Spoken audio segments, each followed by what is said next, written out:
Nervous dog is what I anticipated. Yes, super nervous. There was a child in another person's yard, right? Yeah, so there's a couple different reactive things with her. So her self-esteem, or whatever you want to call it, is getting better over the months going. She's getting better with it, but she, first it was just men and people with hats. Mm-hmm. So like if a man came into our house, we'd have to have her leashed, let her like smell it out, because she's gonna go crazy. At Christmas, she walked by, my uncle came in from the back garage and she bit him through his jeans and made him bleed, like just went up and lunged, like it was the first thing.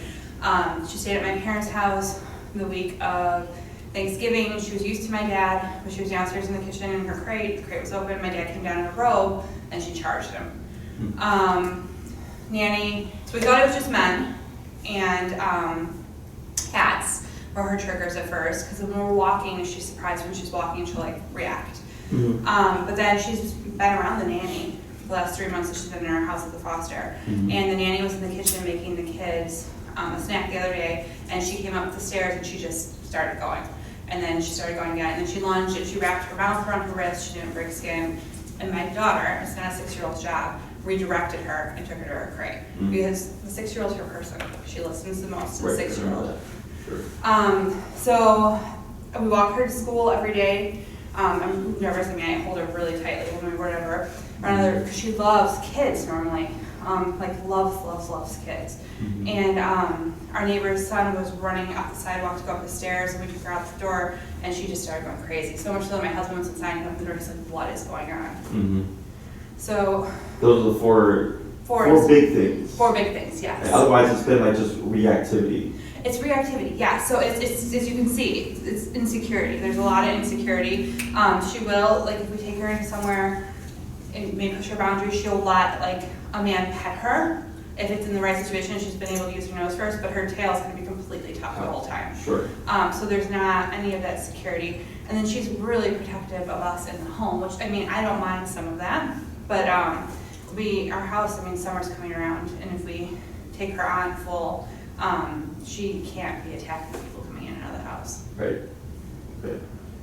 Anything else? As far as that goes, I mean, no, she's a little mouthy sometimes.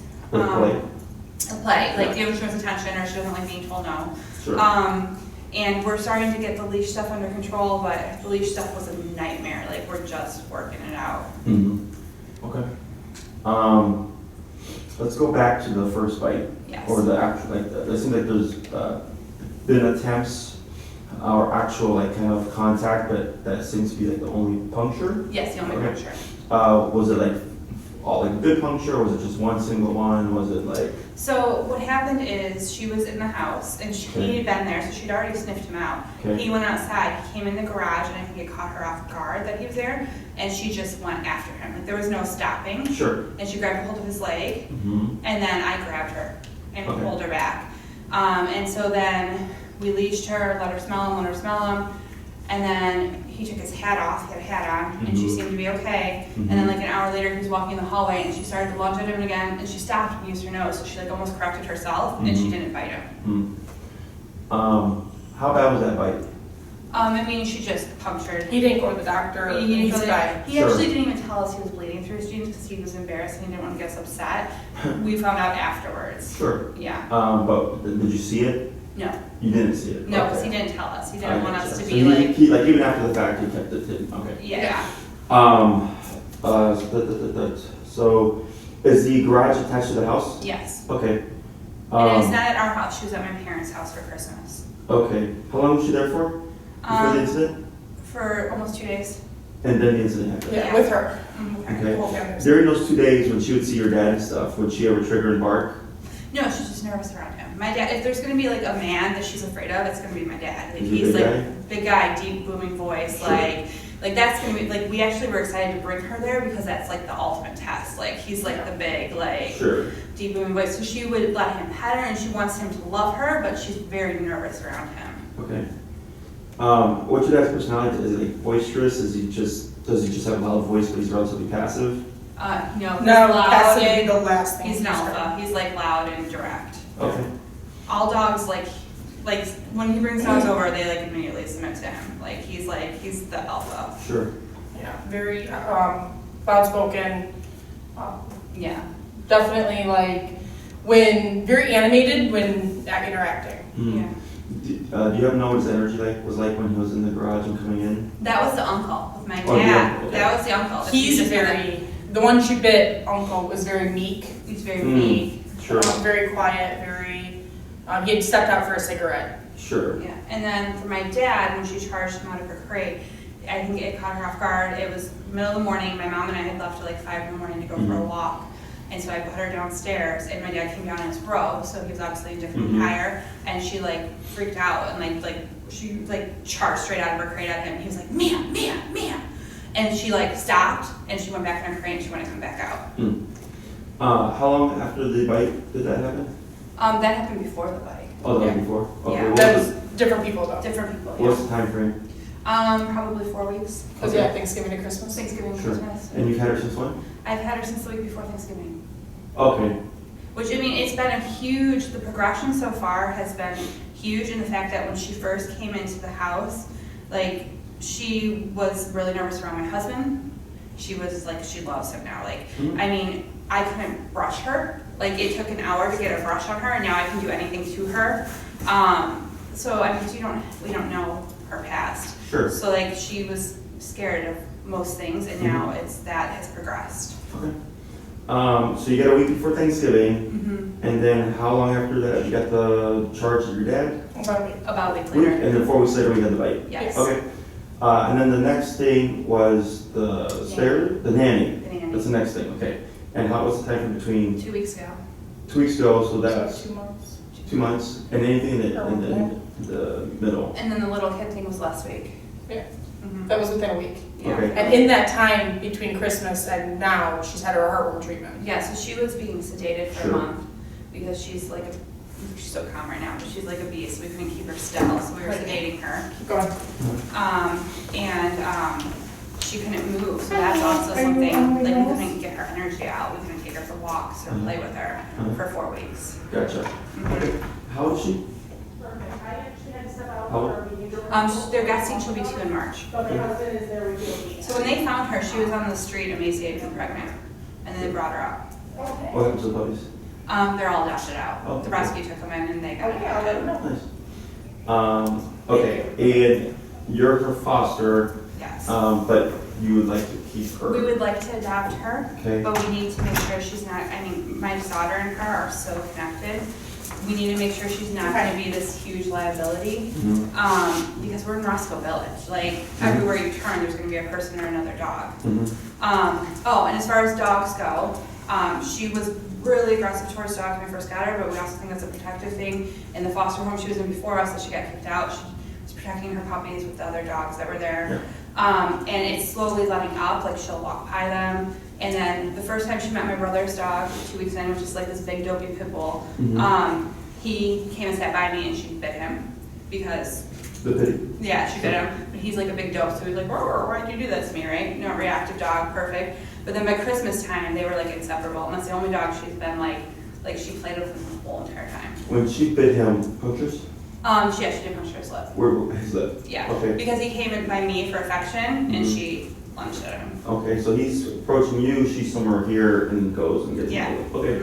And he backs off, he's a little dope. Yeah, And then what was her response after that? she just sat next to me. Okay. Like, she just backs off. Was she shaking or anything? No, She I don't was think calm? so. I don't think so. Right, any growling? No, I don't think so. Not after she did that, no. Okay. Any tension? Did she look more relaxed? I don't think she, at that point, because when she did that, we had her for like a week or 2 weeks at that point. She was pretty wound up altogether at that point. And when she goes into that mode, I don't know how to break her out of it. Like, I know that we had one trainer come into the house and they like taught us a treat game, like run away, and I'm like, she does not care about food. She's a picky eater as it is. She's not gonna care about like food when we're out on the sidewalk. Sure. All right, so we get our week before Thanksgiving, we get the charge of your dad, right? And then where does the dog bite fall in that timeline? Because those are on the Tyson timeline, right? Christmas. Yeah, Christmas Oh, time. dog bite, yes, dog bite, yes. Dog bite. Oh, the dog bite was at that same time, like the day after she charged my dad. The dog bite. Okay, and then after that, it was the garage bite. The Christmas, yeah, the garage Okay. bite on my calf. Alright, and then like, so then there's like 2 months, right, where it's, or a month or so, Yeah, month and a half, of like relative. Well, yeah, I mean, because she had to not be exercised, so we didn't have her really around Right. anybody, we didn't have her like out. She was crated 23 or 24 hours. And how long ago was she been like kind of being acclimated back into normalcy? Probably about 2 weeks now. Yeah. 2 Okay, weeks. and then we've had a couple of other, We've had a couple of incidents. Okay. I'm taking her for really long walks in the mornings, but I'm kind of avoiding people because I Yeah, just don't know no. what I'm gonna get. for sure. Okay. So the reason why for the timeline, that's what I was forget. Is it's giving me a feel of like what's going on, right? So, you guys watch season 1? Yes, I've watched every episode. Okay. And you talk about dogs right now. Like they don't really think about before, things like that. I worked with Lord knows how many dogs at this point in my career, and I've had dogs that were stabbed.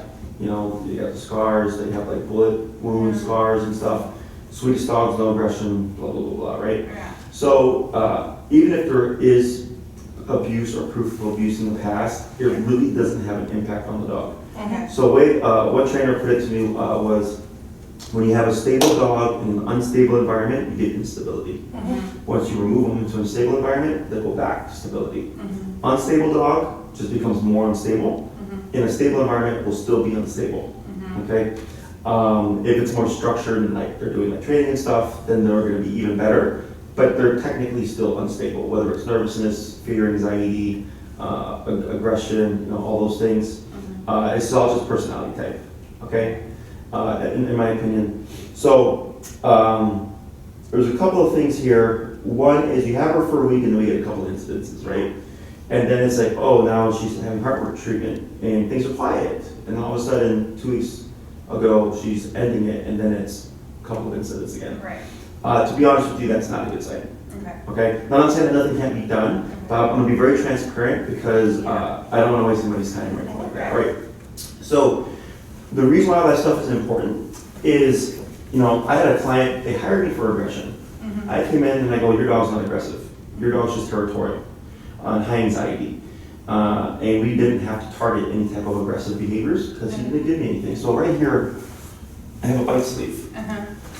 So whenever anybody tells me, like, Jesse, my dog bit a person coming into the home, I go, okay, like, I gotta test it. I bring this with me if I don't have my full body suit.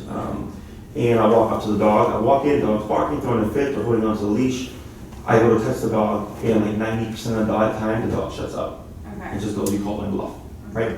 Because I'm coming in with confidence. Yeah. Now, it's different if a dog barks and then the person runs. Yeah. Because even a dog that doesn't have confidence will pursue that, right? So they hired me for aggression. I came in and I did the test. I'm like, your dog's not aggressive, your dog is being territorial. Like, we're getting Grubhub, the dog doesn't know. Yeah. Right? So the dog's like, intruder alert. Yeah. So we did all the training, fast forward a couple of years, they have a baby, everything went great, and then their dog bites an actual person. And it was around 4th of July, so the first thing I thought was 4th of July stress, right? I was like, tell me more about the bite. They were at Airbnb, the dog was in kennel, it was on 4th of July, and they had a friend come over, and there was like a code, so they didn't, they could just walk in. And the dog, they just walked in to like drop something off, right? Yeah. And the dog bit them on the hand and bit them on the thigh. So they just had a baby, so they emailed me, Jesse, we're concerned, we have to give our dog up, we don't want our baby to get hurt. And once I got the info, I said, that was a valid bite in the dog world, right? Right. Stress from the fireworks, not kennel in a Familiar brand new area. environment, and a person just walks in. And I told him, like, if that person was a burglar, you'd be like, good boy, Yeah, no, but it happened to be a friend. Yeah. And once they understood that, they're like, oh, like, thanks, that makes a lot of sense. Right. So I didn't hold that against the dog, Yeah. right? But in the human world, unfortunately, a lot of times that gets mislabeled, Yeah. Right. and then they're like, oh, my dog's aggressive. I'm like, no, like, your dog does not know that you gave your friend keys to drop something off. Yeah. And they're thinking, I'm the only one here, I'm gonna go into protection mode, Yeah. right? But there was like a big gap in Yeah. terms of like incident, and this is a relatively short time frame, and that's why it's a little concerning. okay?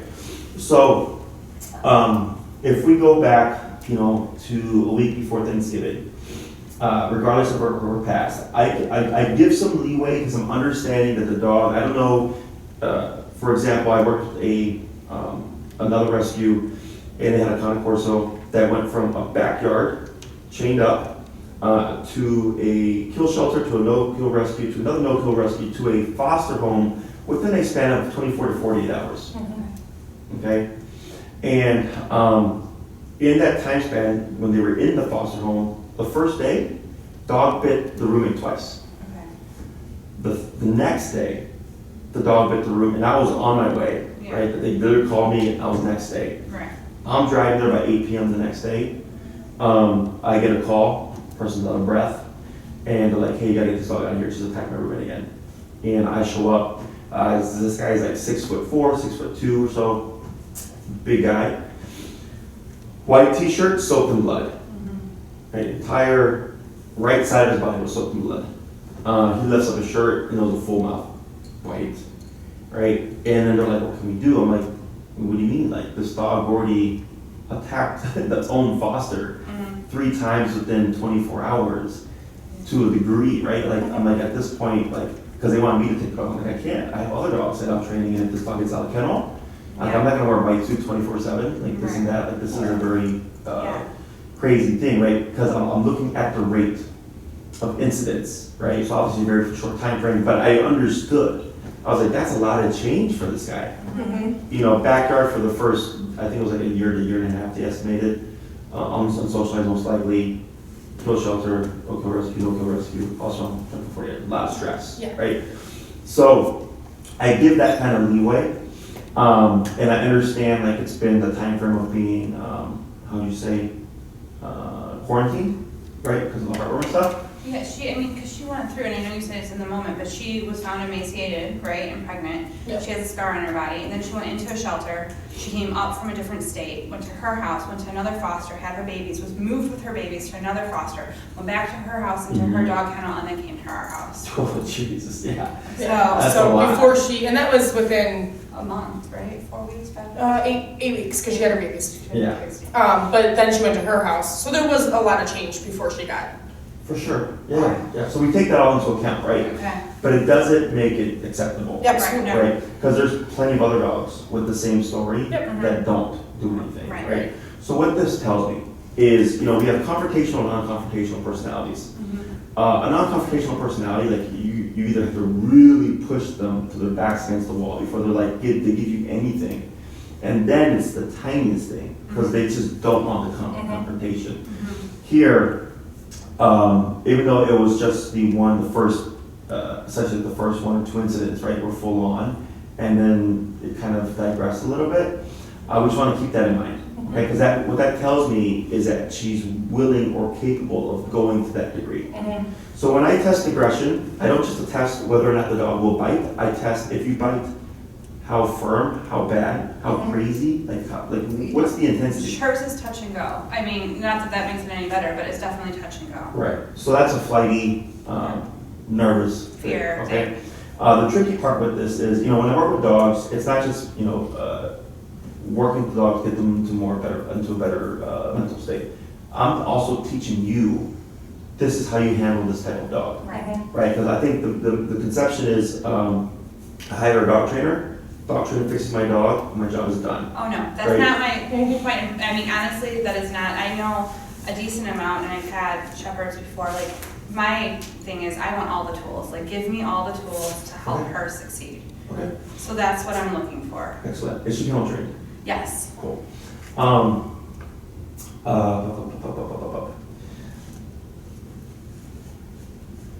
If you could have what you wanted, right? What does your life look like, Miguel? So I would like her to get to, obviously, I'm realistic, but I'd like her to get to the point where we can have an active lifestyle with her. So I'd like her to get to the point where we can go out and we don't have to worry about anything, which we're partially there yet. I want her to be a running partner when spring comes. Like, I want to have her be able to have an active lifestyle with us, but I also want her to be able to be comfortable having people in and out of the house. We have a 6-year-old, so I want her to be able to have that social ability without being scared all the time. Okay. I know that we'll never get to like dog parks or like, you know what I mean, but like I'd like to be able to go running and hiking and like have her walk my daughter to school without worrying about her biting somebody on the way to school. Okay. How do you feel about muzzles? Well, I just muzzled her at the vet on Friday. Oh, cool. Yeah, some people have issues with it. You know, they feel bad. I'm like, you know, they gotta get over that. Yeah. If they want the dog. She doesn't care at all. Good, it makes life a lot easier. Yeah. Okay. So I get this stuff all the time. So for me, it's not a concern because I deal with like way worse type of things. And I tell everybody, I'm really transparent. Like at minimum, this is what we can achieve. At maximum, this is what we aim for. If you're happy with the minimum, then you're sure as hell going to be happy if we get over here or somewhere in between, right? And because I'm not the type to come in and feed you what you want to hear. Just so I can make a lot of money, because I do charge a lot for my aggression cases. I don't really consider this aggression. Okay. This is a nervous dog that can go into aggression. So it's just like with people, we get angry, you know, but it doesn't make us angry people. Is how I kind of go about it. So what I see happening here is definitely the first thing we want to do here is teach her how to walk correctly. Okay. Leash walking and the aggression or aggressive responses aren't related, but what it allows us to do is to start instilling discipline to help tone that nervousness down, okay? Nervousness is a stress response, just like fear and anxiety is, okay? So if she goes under stress, she gets nervous, and then she responds according to that, right? Yeah. And we have 4 responses: fight, flight, avoidance, submission, you know? So she's used the fight response. And anything like reactivity, lunging, barking, snapping, bites, growling, all that's categorized as fight response, because she's confronting, doesn't mean aggressive, okay? So, you know, she goes into that mode, and some of the incidents make sense. You know, somebody was just re-entering the home, so she goes into territorial mode. She had just had a litter, so that territorial mode was heightened still, right? That maternal instinct. You know, when she charged her dad, and her dad shouted at her, and she turned in the kennel, she didn't want to come out. Like she's not confident, clearly, right? And then we have the kind of the stairway thing, right?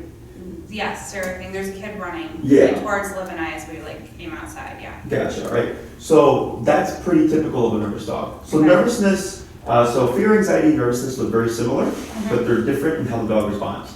So a fearful dog will like keep barking, but stay away.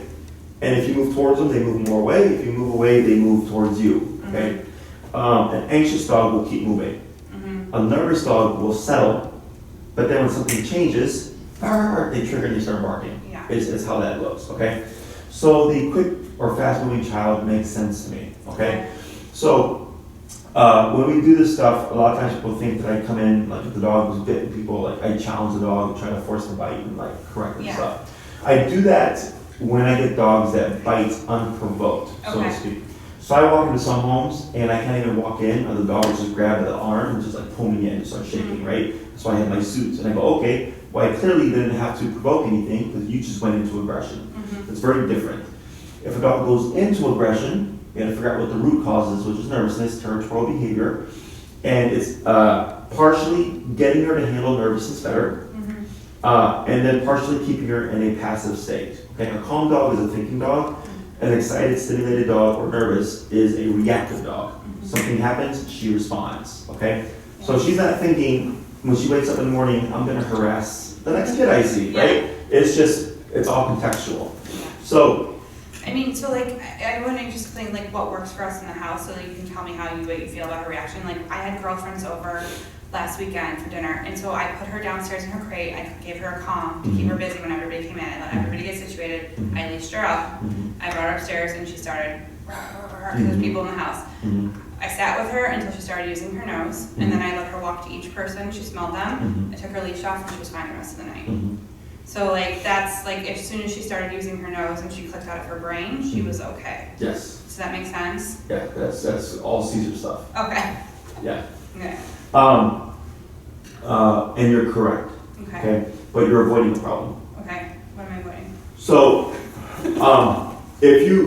when people watch Caesar, and I love Caesar. Yeah. Caesar is like a primary influence, And when I started my career, I used solely seizure methods. But and it's not that I stopped completely, but I've adapted them because people have a hard time using energy and presence. Yeah. And also just thinking like a dog.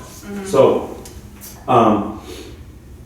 the issue is territorial behavior, okay? When she hears a knock, or I should say, when a dog hears a knock, most dogs bark. Some have like zilch territorial, Daddy. right? Or most dogs, because they love people, they hear the knock, bark, bark, bark, bark, bark, right? They're excited. What's going on, Yeah. right? Because they don't know what's on the other side.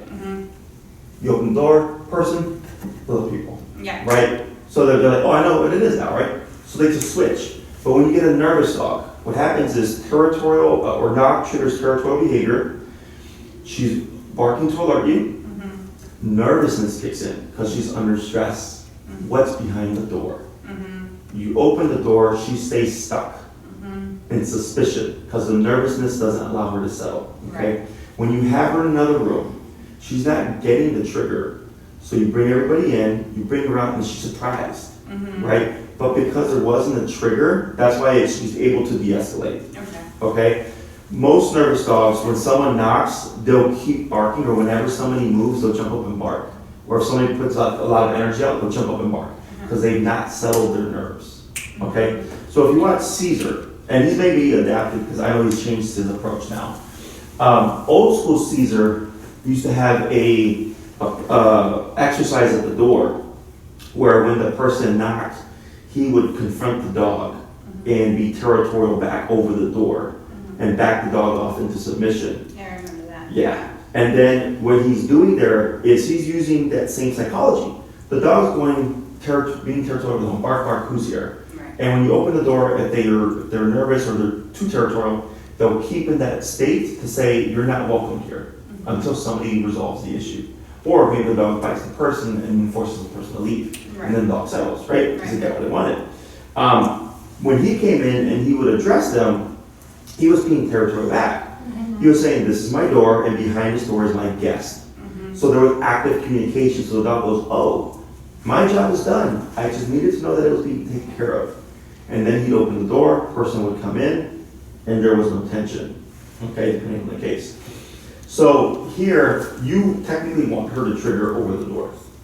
Right, and I want her, it's not about over the door, because here's the thing too, like if Grubhub or something comes, like we can say touch, and yeah, you know what that means, and she'll come, and she's gonna stay with us. Like it's touch, yeah, it's touch, and she stops barking, and she comes to us. It's when people physically get in the house. Right, but even there, you're still avoiding the problem. Okay. Because you're redirecting. I'm redirecting, yes. You need to communicate that says, or have communication that says, thanks for letting me know, but I got this now. You hang back and you chill. Okay? I shouldn't need to have either food or something, a leash or anything on the dog to get the dog to be just chill. Okay? It's all about mental communication. See, and this is so hard because that's like the mental thought that I had before, and then we had this trainer come in December that completely told me everything I was doing was wrong, and that was wrong. And they're like, there's no alpha, you don't show dominance over the dog, you keep them leashed when people are in the house, it was like a total opposite of everything that I had been trained on before. Yes. Okay. Yes. Okay. Okay.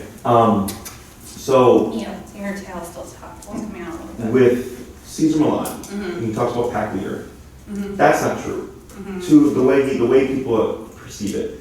When people hear pack leader, they're thinking, oh, a group of dogs like elects a president, and then that's the pack leader. Yeah. It's very fluid.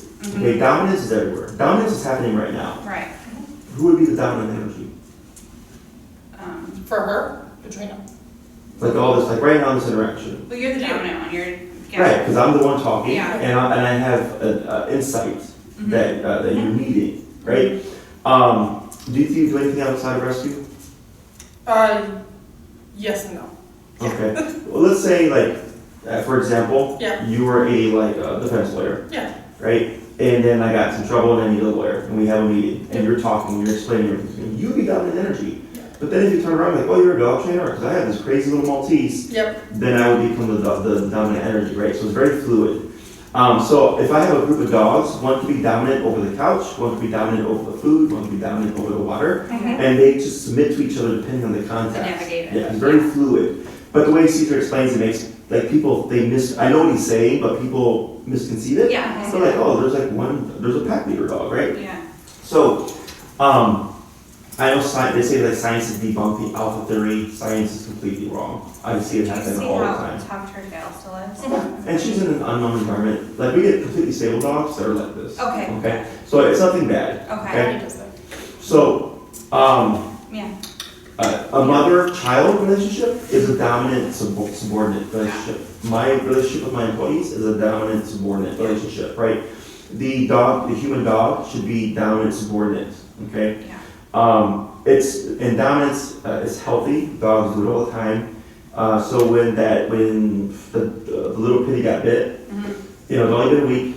It's kind of sounds like she was being territorial over you. She was at first, and I think it's also because we got her 2 days after she lost her babies. Like her babies were taken away, Sure. and then we got her, and I feel like she clinged to me as like her only like place of security at that point. And so I feel like her dominance or her protectiveness of me has slowly started to calm down a bit.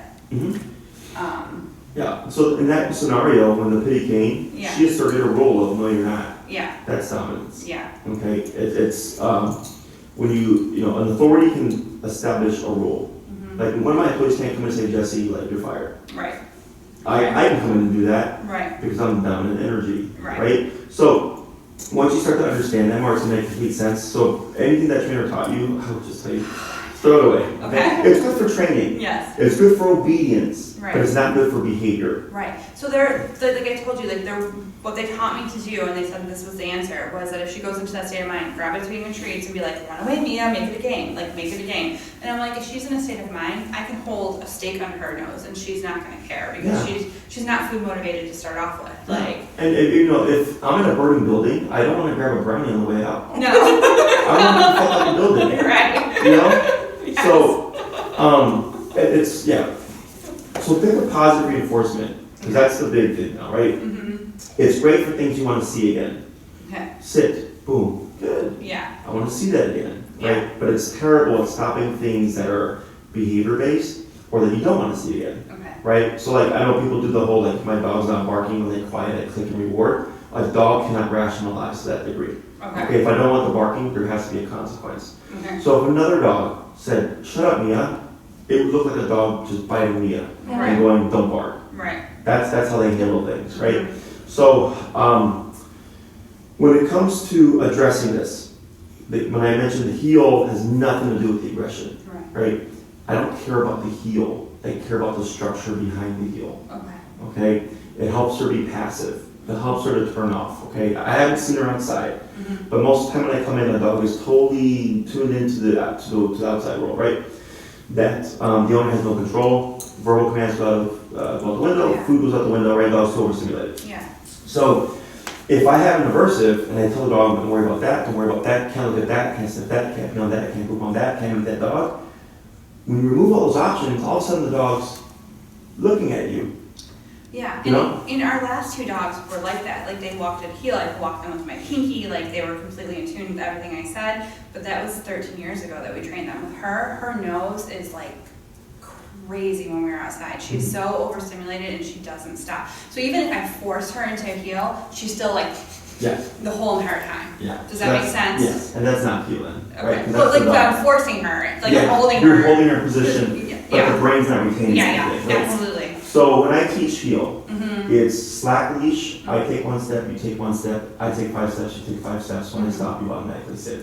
This is no tension and no words, okay? Because I have mental control. Right. And then you start to see the nose doesn't matter anymore, Right. okay? And I know with Caesar, he talks about dogs being dogs and their nose is the strongest sense, and that's true. It's all true, right? I'm not opposed to a dog being a dog when I give them permission. Right. Okay? And then with doing treats and like clicker training, I don't care. But when it comes to behavior, it's all about discipline and structure. Right. Okay?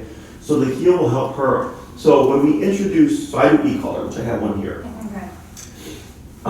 When I work with these kinds of cases, people ask, or they'll say, like, Jesse, my dog's like more anxious, right? I'm like, yeah, because you have an anxious dog.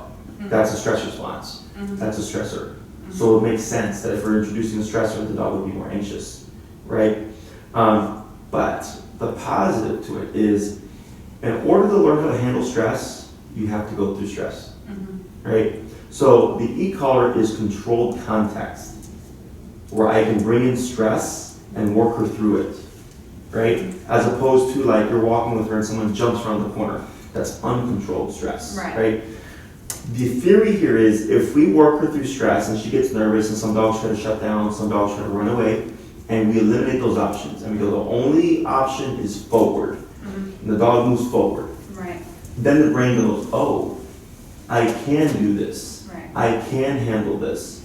So if they're used to handling stress in this kind of controlled context, if a stressor happens in life, much easier to handle the situation because they've already been through it. Everybody wants to avoid stressors Right. with these kinds of dogs, right?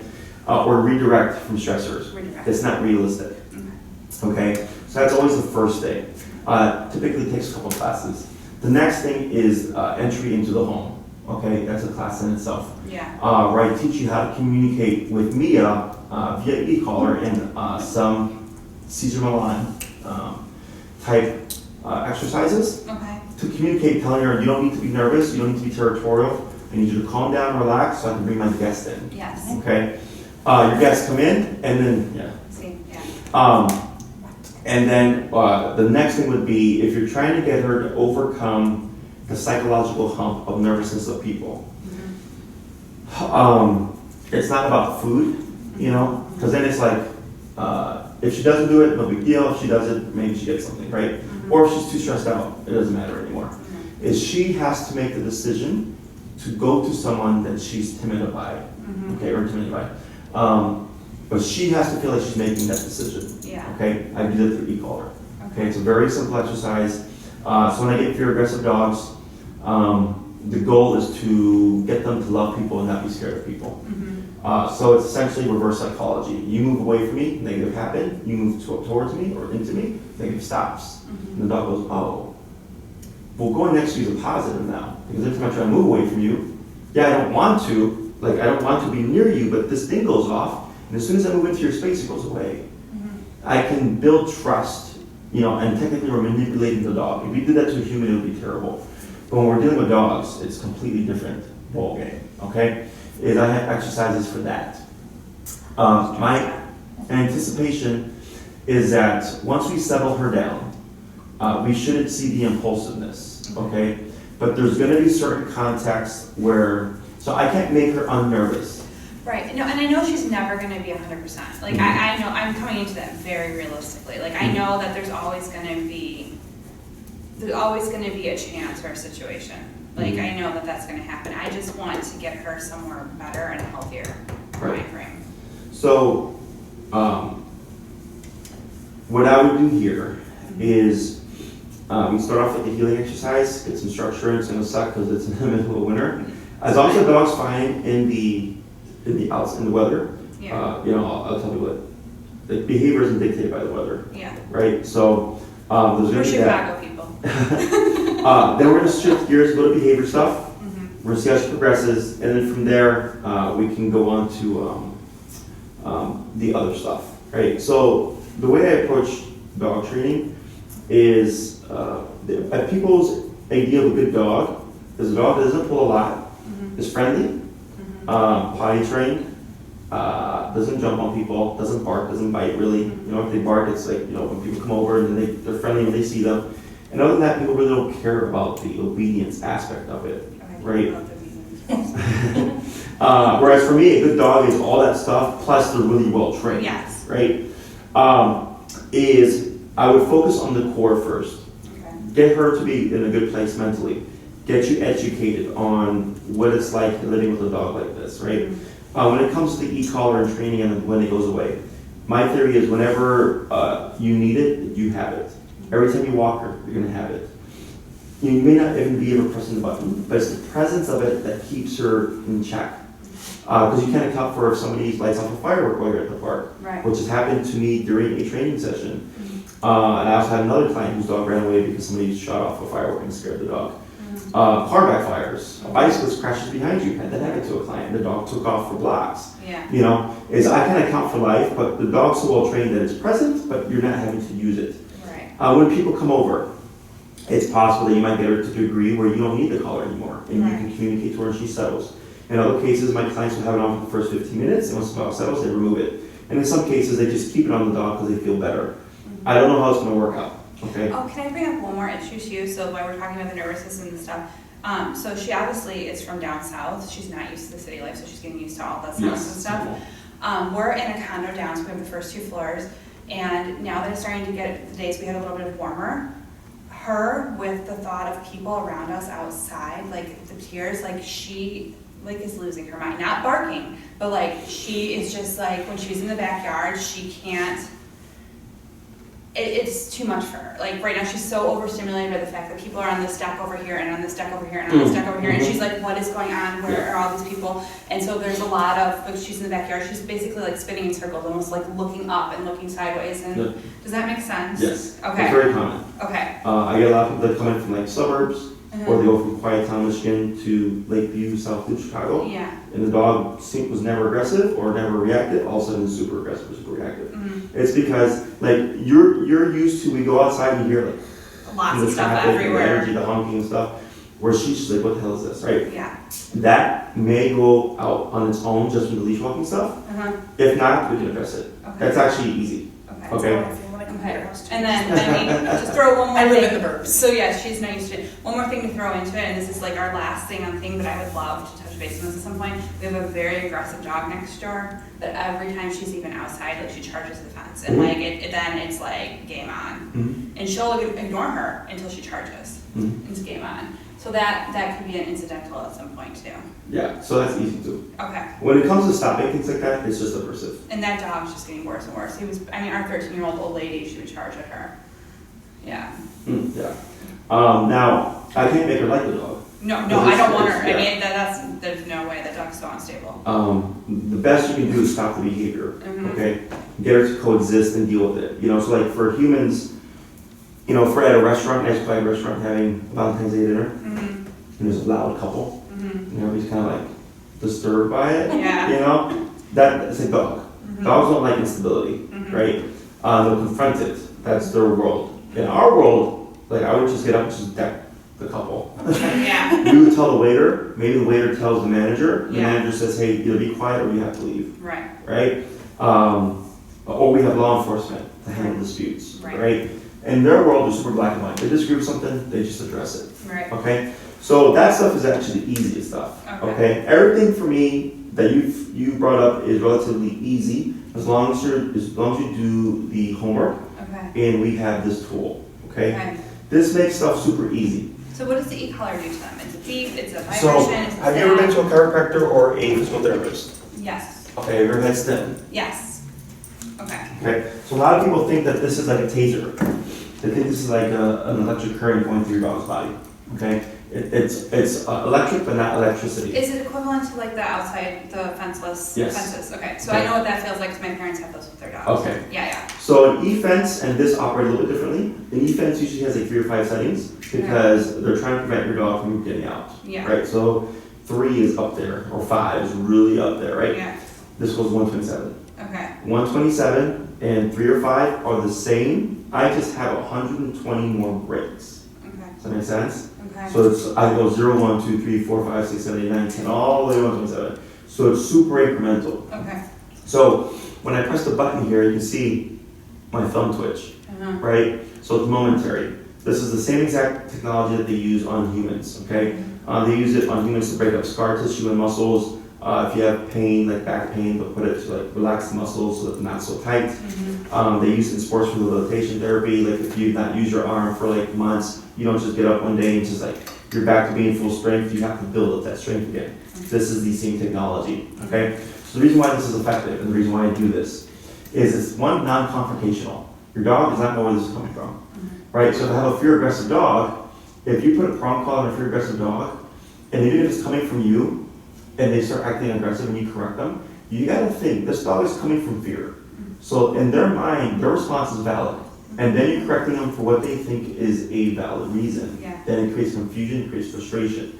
But when we have something that's a neutral, and everybody's neutral, and there's no yanking or physicality, the dog starts to apply it to their behavior and leaves everybody outside the picture, okay? That makes sense. When it comes to like aggressive, like super aggressive dogs or like nervousness, dogs can shut down or they don't want to move. I can make a move and break through it with this. Okay, everybody has a breaking point. In order to build confidence, you have to push the dog beyond what they think they can do or what they can cope with. Okay, and for people, they're like so like, but Jesse, it's an aversive. Like, how does that work? It's the way you apply it. Okay, I don't come in and go, oh, you're biting, my uncle or my dad. 100. Yeah. Like it's no. There's like there's a rhyme and reason to everything. Okay. So this lets me put discipline in her brain outside of the problem area. Okay. To teach her what this is, because she has no concept of what this tool is. Okay. The concept of pressure is natural to animals. You guys drive? Yeah. You ever been on the expressway? Yeah. You ever been on the expressway and someone's right behind you? Okay. And we have responses. We can speed up. We can change lanes. We can not do anything, or we can brake check. That's pressure. They're driving so close to you that you feel uncomfortable and like this asshole. Yeah. Brake, right? Yeah. That's pressure. Okay. Same thing for dogs, right? So imagine when she was here and that pity came. The closer that pity came, the more pressure there was before she brake checked that pity and said no. Right. You go to back off, right? This is pressure. Okay. Okay, it's all about increasing pressure to get what we're wanting. Okay, once the dog complies, we take pressure off. So pressure on when we need something, pressure off once they comply. Caesar Milan uses pressure. When he starts to move in, when he's moving in, he's putting confrontational pressure. He's using body language. And as he moves in, the dog sits and the dog submits. He takes off the pressure. Pressure on, pressure off. Okay? So it's the same concepts. And once you see it, understand it, it's really intuitive. Okay? So with this, everything would be shaped through this. Even if the dog's had training before. Even with e-collar, because I don't know how other trainers or the other trainer applied it. I tell people, I don't know, you gotta teach it my way. Okay? We layered this in over everything. We start with the leash walking stuff. Then we shift to the people coming into the home being territorial, see what that addresses, and then from there the behavioral things like we check in on the nervous system in the yard. So week 1, I come in, here we go. Here's your homework.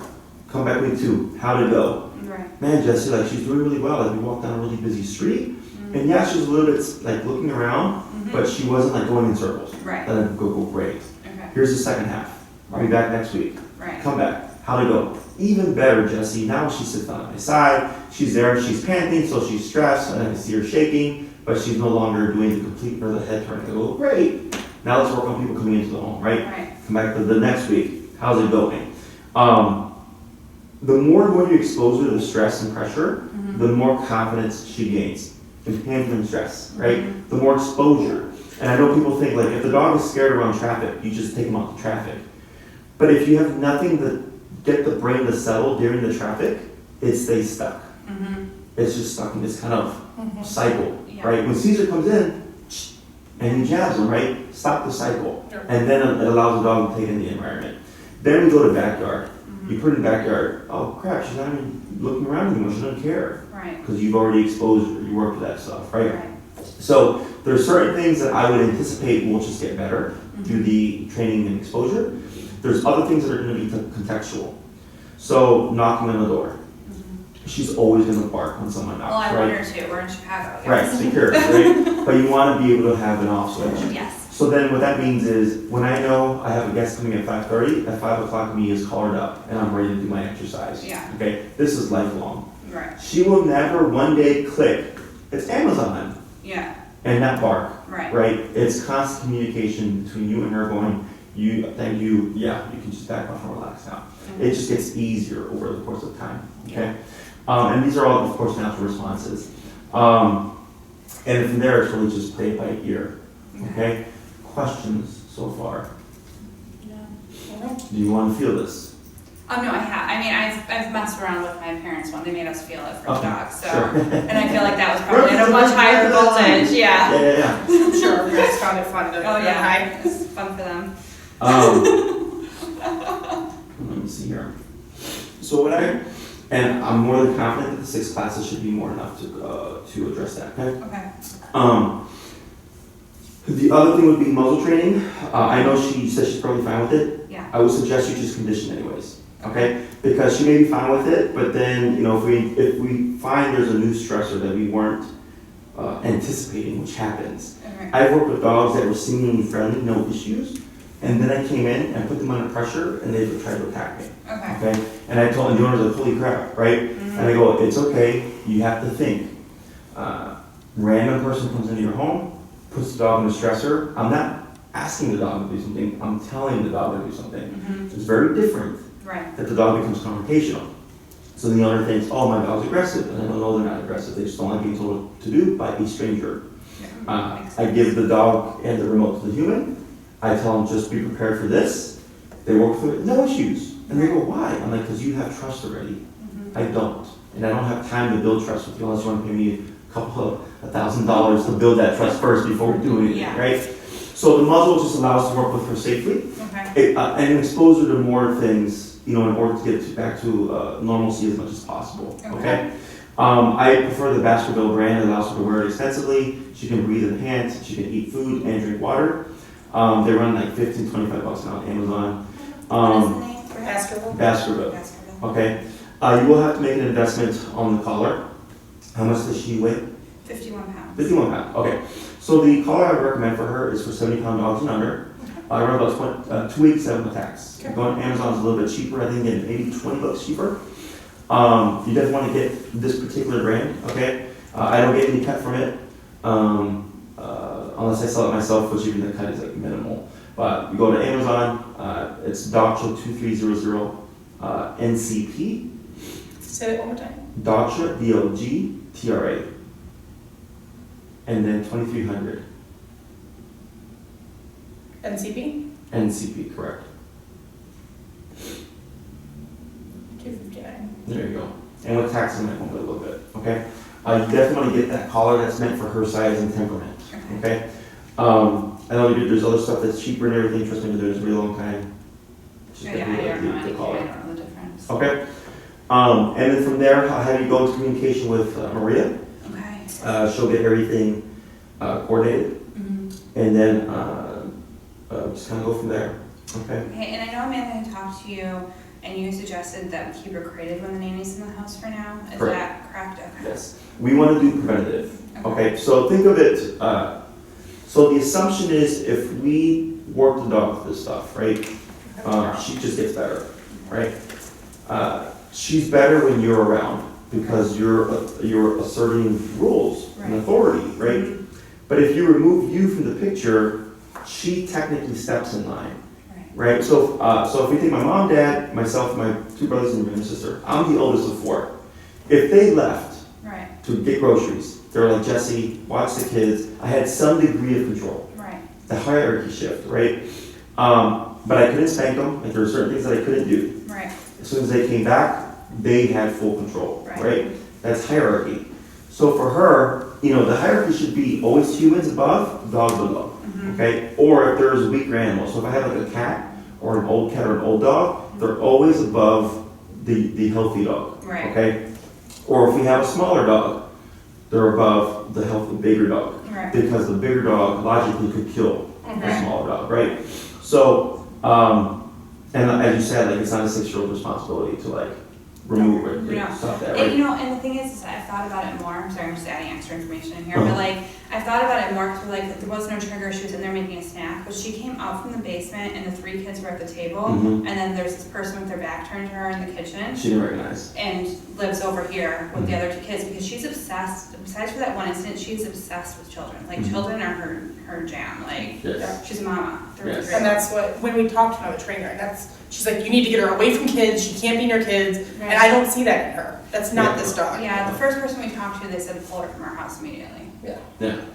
Because I get it, because it's better to err on the side of caution. Yeah. But when I spoke to you on the phone, like I know behavior really, really well. That I can, in my head, like whenever you see me close my eyes, I'm literally picturing Yeah. what's going on, right? Right. Yeah, she told us she's got a taste for blood now. Was her That's- her quote, and I was just like, okay, I'm gonna go now. Yes, if anyone tells you they have a taste for blood, it's BS. Like, and pigs with lockjaw, it's BS. Yeah, I Okay? mean, I think as being in rescue, I've seen a lot of dog personalities, and I tend to think of myself, maybe more so than inflated, but that I do tend to read personality and behavior, pretty body language and such. So as soon as she said that, I was like, yeah, I gotta go. Sure. I'm not getting that vibe. You know, the reason why we're doing the muzzle is just precautionary. Yeah. Okay, it allows us to push boundaries without any real threat of harm to anybody. If something happens, because things can go south, we can work through it, right? And I'll tell clients, like, you know, Jesse, how do you feel about me muzzling my dog? Anytime someone comes over, at least for the first 30 minutes, I'm like, that's fine. If that makes you feel confident and comfortable, I have no problem with it, right? There is no right and wrong when it comes to behavior. It's like what's going to work for the dog, the context, the human, so on and so forth, right? That there's a lot of variables in play. So Maria will get you all scheduled in, everything. We'll probably have the first few here at my facility, so that we can do the leash walking stuff and not worry about like being outside in the cold and all that crap, right? Then you'd be able to concentrate more on the lessons, and then most likely towards the second half, I'll start coming to you because that's going to be indoors, okay? And then question, how involved do you want the 6-year-old in this training? You're more than welcome to watch. Okay. I usually don't start kids with like remote training until like 13-ish. Okay. Okay, when I think the youngest was 11, but he was a really like he took instruction really well. Okay. It just depends on the personality type. Okay. More than welcome to join. Anybody who wants to learn about dog behavior, more than welcome to join. Okay. I'm all about educating people, which is why I do this now. Because before I was solely home to home.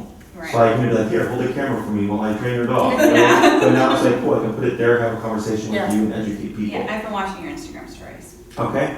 Yeah. Other than that, just some, picking them out of food you'd like to donate to Mason we have here. Help us, get him out there. Because he's a resource guarder. He came here at 7 months, and he had jumped from that onto the previous foster. So he has a heightened sense of resource guarding. And it could be anything, because somebody called like, oh, it's a resource guard. I'm like, anything. Like, you could literally be next to a rock, and if you decided to resource guard it, it's going to happen, right? And he also had really bad separation anxiety. When he came here, he sounded like he was dying, salivating, bending the bars. It took me about 2 days to get him to cut the crap. He always wears a bark collar because that helps keep him chill.